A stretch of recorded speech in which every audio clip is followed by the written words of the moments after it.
You see their speck. But what about your plank?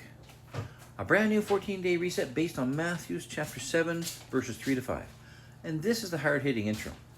You saw it immediately. Their attitude, their tone, their inconsistency, their pride, their parenting, their marriage, their post, their mistake, their sin. You did not even have to look twice. You spotted that speck from clear across the room, from across the church, from across the family table, from across the comment section. And before compassion could rise, before prayer could form, before mercy could speak, judgment had already finished its sentence in your mind.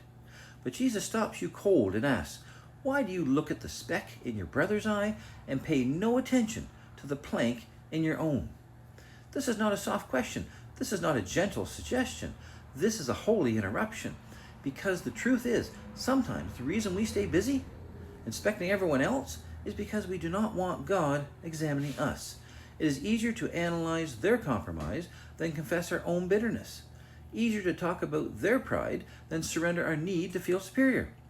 Easier to expose their failure than admit we have been hiding behind religious language while carrying an unrepentant heart. And maybe the thing that bothers you most about them is not just their flaw.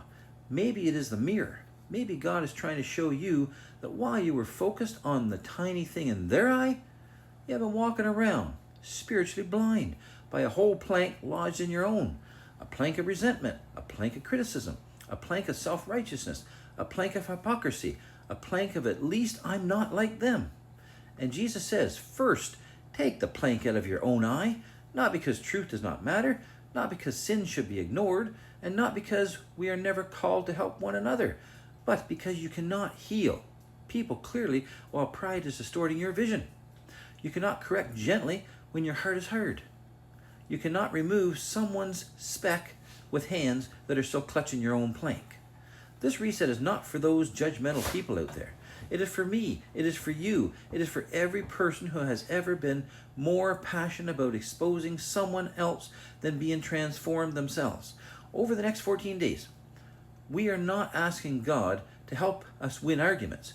We are asking Him to search us, to expose what we excuse, to confront what we justify, and to remove what's been blocking our vision, to make us humble before trying to be helpful, to make us repentant before we try to be right. Because the most dangerous blindness is not being unable to see, it is being convinced that everyone else is the problem.